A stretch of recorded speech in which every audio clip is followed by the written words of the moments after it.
Bom sábado! Puxa, eu fui tão animado, hein? Bom sábado! Bom sábado! Ah, melhorou, né? Puxa vida. Fico muito feliz em estar aqui com vocês novamente, mais um sábado. Demora muito para eu voltar aqui no sábado, né? Mas eu fico feliz em estar mais uma vez com vocês. Fico feliz também de ver algumas pessoas que eu não tinha visto ainda nas outras oportunidades que eu tinha estado aqui. E estou observando aqui, né, como... Sabe, quando começou esse negócio de usar máscara, eu fiquei pensando, daqui a um tempo, acho que máscara vai ser moda. Talvez tenha até desfile de moda com máscara, né, se esse negócio durar muito, né? E hoje eu estou vendo algumas máscaras, assim, bem estilosas, mas nada se compara da irmã Rosalina, que emenda até aqui na cabeça, né? Irmã, você que fez? Puxa, que boa ideia, daí não prende na orelha, né? Prende aqui. Não machuca.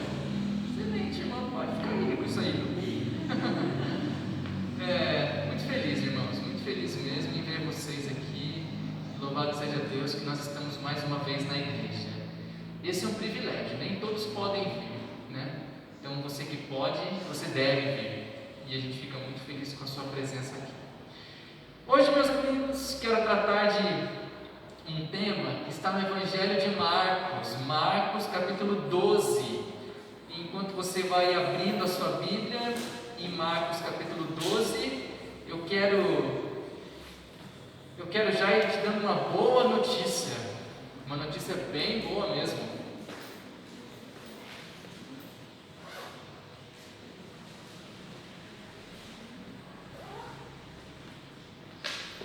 Todos acharam aí Marcos 12?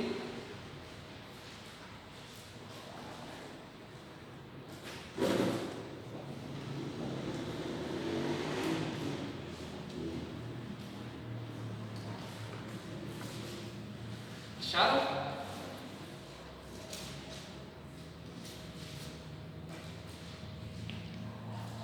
Muito bem.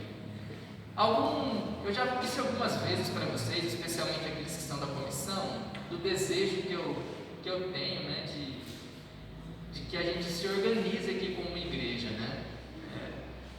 Para aqueles que ainda não sabem, se não têm conhecimento dessa parte mais administrativa da igreja, toda a igreja começa como um grupo, e esse grupo foi fundado, né, organizado como um grupo, e depois de um tempo que esse grupo está bem estabilizado, né, tem algumas normas também que precisa alcançar, daí nós podemos ser organizados como igreja de fato, né, que traz mais autonomia assim, para a nossa comissão, para as decisões que a gente vai tomar.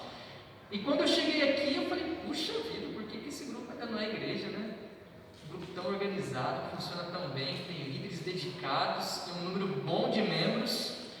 E eu entrei em contato com a associação e tem todos os trâmites, mas agora vai sair.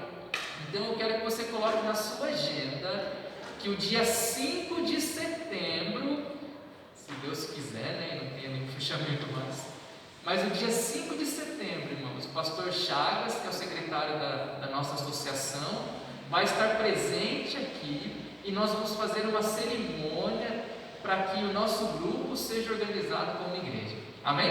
Amém. Legal isso, né?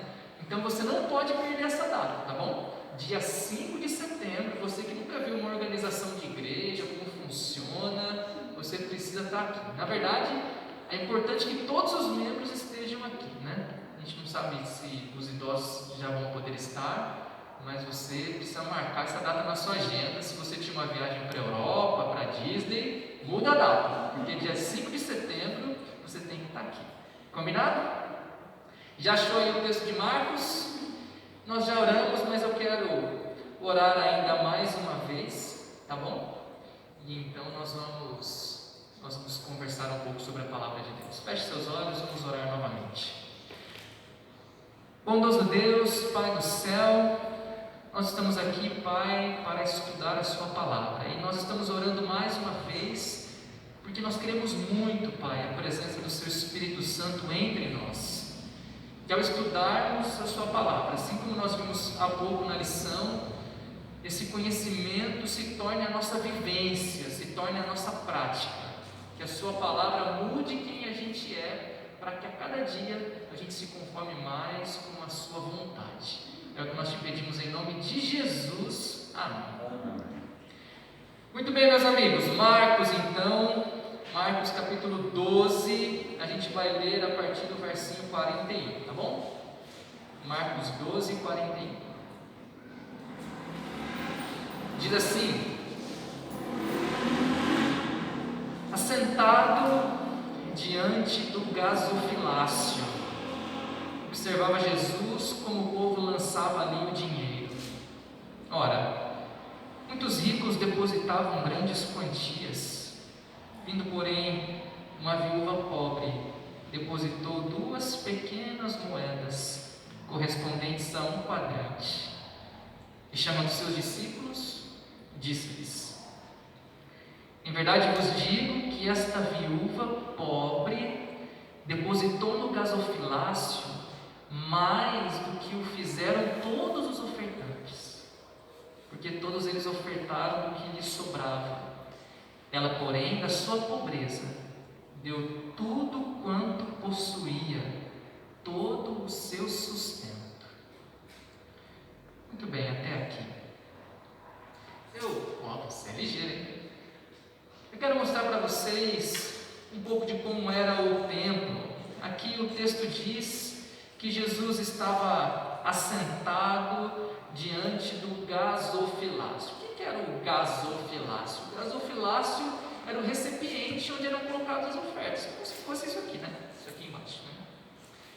Na época de Jesus, no templo dos dias de Jesus, o gasofilácio ficava no que era chamado de pátio das mulheres. Veja, o templo nos dias de Jesus ele era muito grande, muito grande. Com o auxílio de Herodes, o templo havia sido ampliado. Por isso esse templo, apesar de ser dos judeus, é conhecido como Templo de Herodes, o templo dos dias de Jesus. A parte que nós conhecemos lá do Santo e do Santíssimo era apenas isso aqui, tá vendo? Esse prédiozinho central. Apenas isso aqui. Aqui dentro então era o lugar santo e o lugar santíssimo, tá? E aqui, esse corredorzinho aqui, tá vendo que tem uma parede aqui? Atrás dessa parede ficava então um outro pátio, ali que estava o altar e ali era onde aconteciam os sacrifícios. Tinha então essa parede, aqui tem um pátio, aqui tem um grande pátio na lateral, aqui também, vocês estão vendo que era chamado de pátio dos gentios. Então veja, nos dias de Jesus o templo ele era muito grande, e além do lugar santo e santíssimo que nós conhecemos, tinha várias salas e átrios, né? Aqui está dizendo a Assembleia do Sinédrio, Escola Rabínica, muito grande. Por que aqui era chamado de pátio dos gentios? Porque os gentios só podiam entrar até ali. Aqui é chamado de pátio das mulheres, esse meiozinho aqui, porque as mulheres, as judias, podiam vir até aqui. Não significa que os homens não podiam entrar, os homens também podiam entrar, mas como as mulheres podiam vir apenas até aqui, então era conhecido como pátio das mulheres. E o gasofilácio, ou esses três recipientes onde eles depositavam as suas ofertas, eles ficavam aqui no pátio das mulheres. Tinha 13 nesse pátio aqui, distribuídos no pátio. E Jesus estava ali. Jesus estava ali vendo as pessoas depositarem as suas ofertas ali nesses recipientes. E então o texto diz, nos chama a atenção para uma cena. Jesus viu uma mulher. Interessante que o texto começa dizendo que muitos ricos depositavam grandes quantias, e o texto fala isso para estabelecer um contraste. Muitos ricos depositavam grandes quantias, até que Jesus viu uma mulher, uma viúva pobre, e ela depositou 2 pequenas moedas correspondentes a 1 quadrante. Essa palavra moeda, ou essas moedas, do grego, se refere a uma moeda específica judaica chamada lepton. E esse lepton era uma moeda de menor valor entre os judeus. Era uma moedinha de cobre de cerca de 1 grama. ela valia muito pouco naquela época, na Palestina, naqueles dias. Como o próprio texto diz, duas dessas moedas, que eram um lepton cada uma, elas duas juntas equivalia ao valor de um quadrante. É o que o texto diz aqui. E o que era um quadrante? Um quadrante era uma moeda romana de bronze, e era a moeda romana de bronze de menor valor, você entende? Então essa moedinha da mulher era a de menor valor na Palestina. Ela colocou duas na oferta, e essas duas juntas correspondiam à menor moeda dos romanos, um quadrante. Para você ter uma ideia melhor do que isso significa, dessa quantia, os romanos tinham uma moeda de prata chamada denário, e o denário já é mais conhecido da gente de outras histórias, né? Um denário era o salário de um trabalhador por um dia de trabalho braçal. Então, se a pessoa trabalhava um dia, ganhava um denário. Para você ter uma ideia, um denário equivalia a 128 moedinhas de lepton. Você está entendendo? Aquela moedinha, de fato, era de muito pouco valor. É por isso que a Bíblia descreve exatamente quanto era essa moeda, para que a gente entendesse isso. E o contraste entre a oferta dessa viúva com a oferta dos ricos, que Jesus também havia visto. Contudo, Jesus então diz, chama os discípulos e diz: em verdade vos digo, essa viúva pobre depositou no gasofilácio mais do que o fizeram todos os ofertantes. A ênfase de Jesus está na intenção da mulher. Os ricos davam do que sobrava. Isso não faria muita diferença para eles. Mas para aquela mulher dar essas duas pequenas moedinhas que pouco valiam, o texto diz que para ela aquilo significava todo o seu sustento. O que quer dizer que quando ela deu aquelas duas moedinhas, ela não sabia como ela iria adquirir a sua próxima refeição. Ela não sabia. E o que eu gostaria que vocês pensassem hoje a respeito dessa história é mais do que o fato de que para Deus aquele pouquinho valeu muito. O que eu gostaria que vocês pensassem hoje sobre essa história é que para Deus valeu muito, mas sabe para quem valeu muito também? Para a mulher. Porque para ela aquilo era tudo que ela tinha. E isso me faz pensar, meus amigos, no valor que aquela mulher dava ao ato de ofertar. Você entende? Se ela se dispôs a dar tudo quanto ela tinha, isso mostra para nós que para ela ofertar era algo muito importante. Eu gostaria de perguntar para você essa manhã: qual a importância você dá ao ato de ofertar, de dizimar? Será que para você também é algo tão importante quanto foi para aquela mulher? Será que nós temos essa visão de dízimos e ofertas como algo que realmente importa? Como nós temos lidado com isso? Como nós temos lidado? Com que seriedade você tem lidado na sua vida espiritual, na sua vida pessoal, com o assunto dos dízimos e também das ofertas? O sermão desta manhã tem como título sobre dízimos e ofertas. Meu desejo e minha oração é que ele seja muito útil para a vida espiritual de cada um de nós.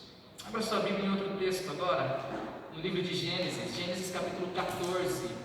Gênesis 14, verso 20.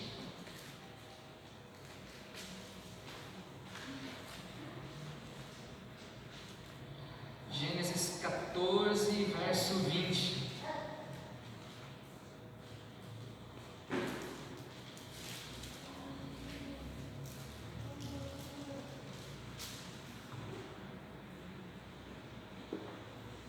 Acharam?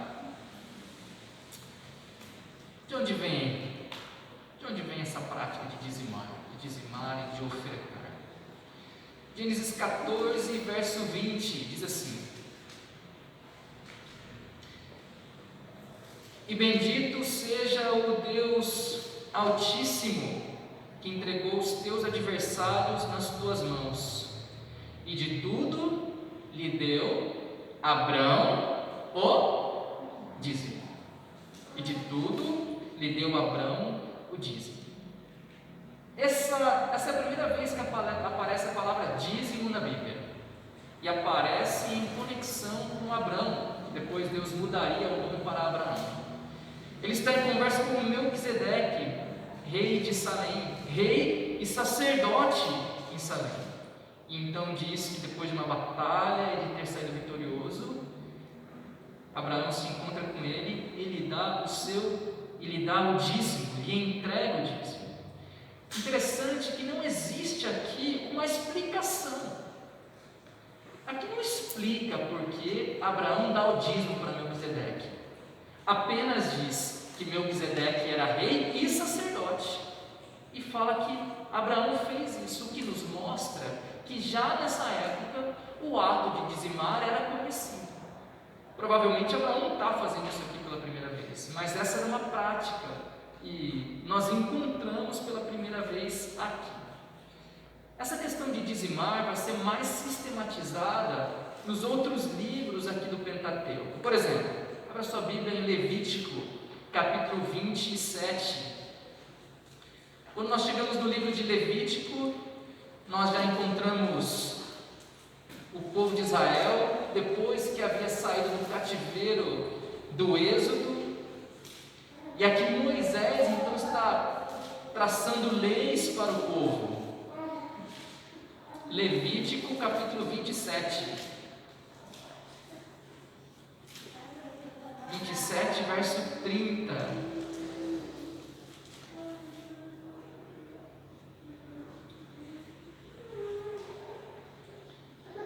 Aqui nós vamos ter agora uma sistematização um pouco melhor do dízimo e a gente começa a entender um pouco mais sobre isso. Após a libertação então do cativeiro do Egito, capítulo 27, então verso 30, e a gente vai ler também o 32. Encontraram?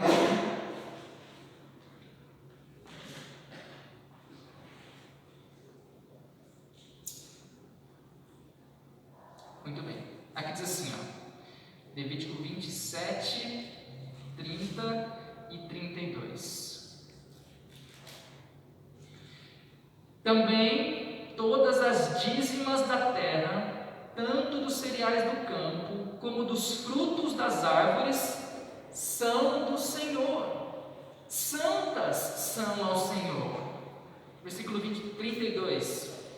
No tocante às dízimas do gado e do rebanho, de tudo que passar debaixo do bordão do pastor, o dízimo será o quê? Santo ao Senhor. Então aqui nós temos duas informações que são muito importantes com relação ao dízimo. A primeira delas, no verso 30, é que diz assim, que os dízimos são de quem? Senhor. Os dízimos são do Senhor. Você vê que mais uma vez não há aqui uma discussão, não há uma argumentação, não há uma explicação sobre isso. O texto apenas diz que os dízimos, eles são do Senhor, eles não são nossos. E então o verso 32 adiciona: o dízimo será santo ao Senhor. Os dízimos então são do Senhor e os dízimos são santos, santos ao Senhor. Números, capítulo 18, verso 21 a 32, a gente vai ler um texto um pouco maior agora, mas também acrescenta uma informação muito importante na compreensão do dízimo, o que é e para que serve. Números 18, Número 18, versinho 21.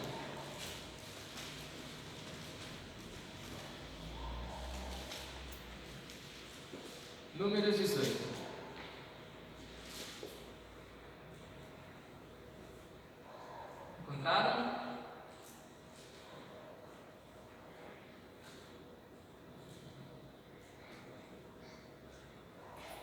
Diz assim, ó, a gente vai ler um trecho um pouco maior, tá? A gente vai começar no verso 21 e vai até o verso 32.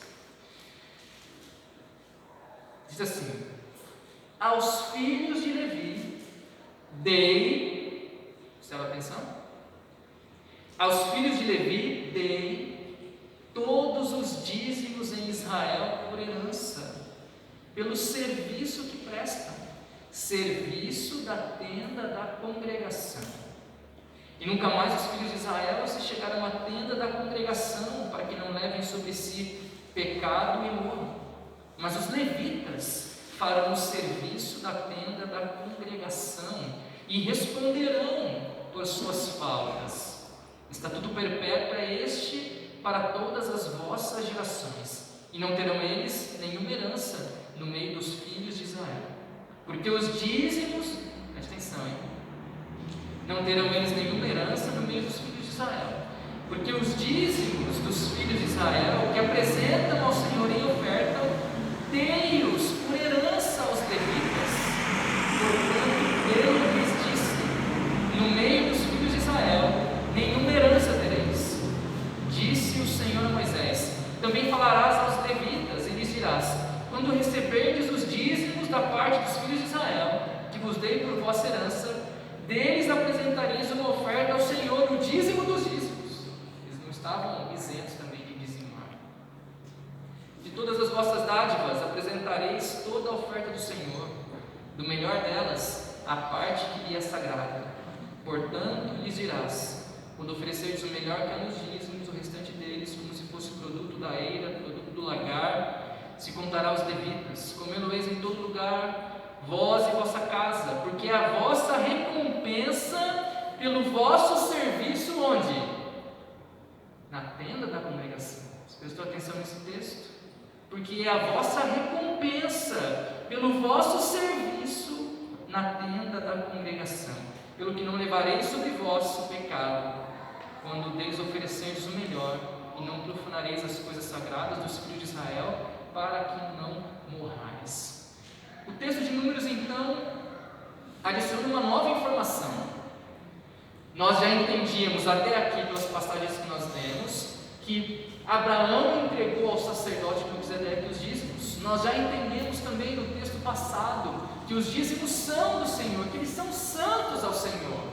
E agora nós estamos vendo Deus dizer assim, ó: eu dei aos levitas. Ora, por que Deus pode dar? Deus pode dar porque no texto anterior diz que os dízimos são dele. E se são dele, então Deus pode dar. Aqui diz: eu dei aos levitas, porque eles não terão herança. Essa vai ser a herança deles. O que está falando aqui quando fala de herança? Bom, quando o povo saiu do Egito em direção à terra prometida, cada uma das tribos teria uma parte na terra prometida como sua herança, onde eles iriam habitar e de onde eles tirariam o sustento. Agora, se você der uma olhada aqui, você não vai encontrar um pedaço de terra com o nome de Levi. Aqui tem de Simeão, tem de Judá, de Efraim, Dan, Gad, Ruben, mas você vai procurar e você não vai encontrar. E por que não tem um pedaço de terra aqui que era a herança dos levitas, da tribo de Levi? Por que não tem esse pedaço de terra? Porque o texto está dizendo que a herança deles seria o Senhor. Eles não seriam sustentados por aquilo que sairia da terra. Eles seriam sustentados pelos dízimos que Deus havia dado para eles. Então veja, as outras tribos iriam dizimar, e os dízimos das outras tribos seriam o sustento dos levitas. Quem estabeleceu esse padrão? Por que ele pode fazer isso? Porque é dele. Aqui diz: eu dei aos levitas. E o verso 31 diz: porque é a vossa recompensa pelo vosso serviço na tenda da congregação. Está claro até aqui? Os dízimos são de Deus, os dízimos são santos ao Senhor, e Ele deu aos levitas pelo serviço que prestavam na tenda da congregação. Quando nós vamos então para o Novo Testamento, apesar do Novo Testamento não apresentar esse tema de maneira clara, como é apresentado no Antigo Testamento, não há indícios de que a validade do princípio dos dízimos foi revogada em nenhum lugar. Interessante, né? O Marcos estava falando na escola sabatina, quando algumas pessoas falam que o Antigo Testamento não vale mais, né? Mas os dízimos e ofertas são baseados no Antigo Testamento, né? E daí essa parte vale, na verdade. Entende? Então, o Novo Testamento não é tão claro com relação a dízimos e ofertas como no Antigo Testamento, mas ele, em nenhuma parte, ele vai revogar o que foi estabelecido ali no Antigo Testamento. Após a crucifixão de Jesus, então, quando findou o papel do sacerdócio levítico que nós conhecemos no Antigo Testamento, os dízimos ainda deveriam ser utilizados para sustentar o ministério da Igreja de Deus, que agora deveria evangelizar todo mundo. E Paulo ilustra esse princípio. Abra a sua Bíblia em 1 Coríntios capítulo 9. 1 Coríntios 9.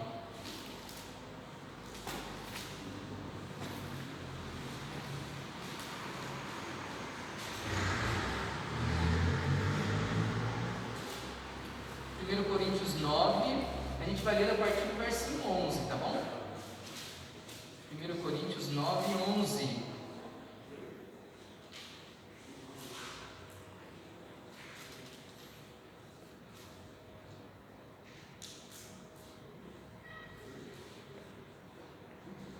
Acharam aí? Diz assim, ó. 1 Coríntios 9, 11, a gente vai ler até o 14. Se nós, acharam aí? Prontinho? Todos? Se nós vos semeamos as coisas espirituais, será muito recolhermos de vós bens materiais? Quem está falando isso? Paulo está falando. Se outros participam desse direito sobre vós, não o temos nós em maior medida? Entretanto, não usamos desse direito, antes suportamos tudo para não criarmos qualquer obstáculo ao Evangelho de Cristo. Não sabeis vós que os que prestam serviços sagrados do próprio templo se alimentam, e quem serve ao altar, do altar tira o seu sustento?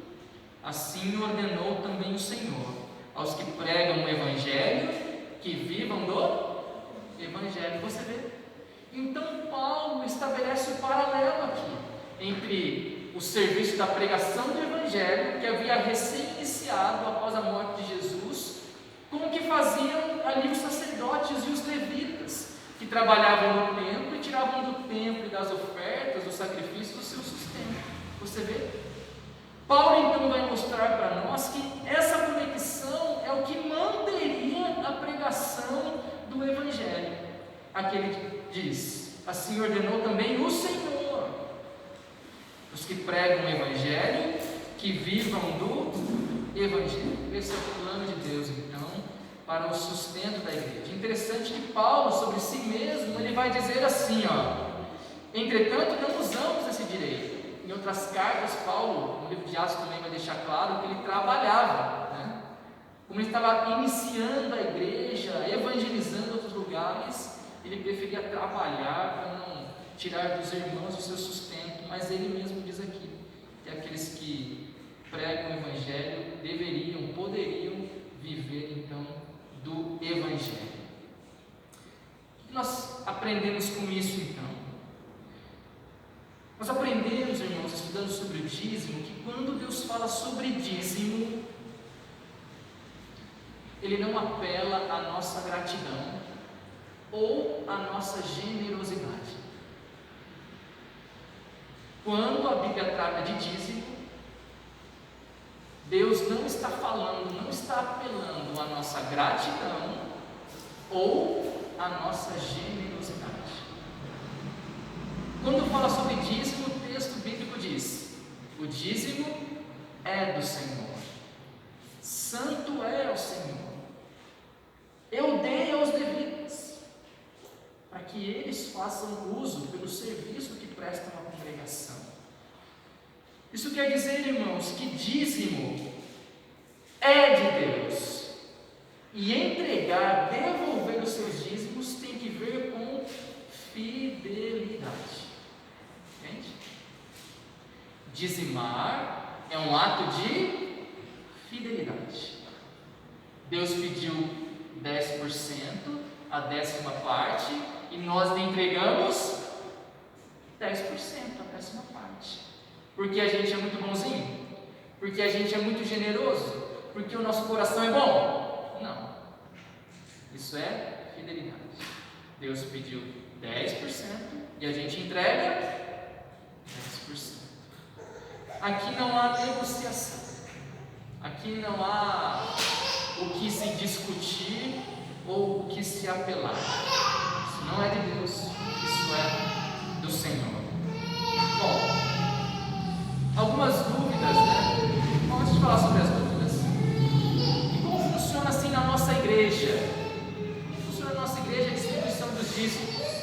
A gente tem aqui o Gleison, que é tesoureiro da igreja, e talvez hoje coincidiu de ser o dia de você entregar o seu dízimo. Vamos dizer que você entregou R$100 de dízimo. Como funciona na nossa igreja? Onde vai esse dinheiro? Será que esse dinheiro é o que vai pagar a luz? Esse dinheiro é o que paga a água da igreja? Porque a igreja tem gasto também, né? Com essas coisas. O que acontece com o dízimo quando nós o trazemos aqui à igreja? Bom, na igreja adventista, a distribuição dos dízimos acontece da seguinte forma. Veja, o dízimo que você entrega na igreja, 10% dele vai para a divisão sul-americana, 10% dele para a União Sul-Brasileira, que é onde nós estamos localizados aqui. Né? Então imagina lá os R$100. Então dos R$100, 10 vai para a divisão sul-americana, 10 vai para a União Sul-Brasileira, 2,9% vai para onde? Para Novo Tempo. Então, todo mundo que é dizimista já é anjo da esperança. Você sabia disso? O seu dízimo vai para pegar Novo Tempo, para ajudar os trabalhos missionários, tudo que vai ser.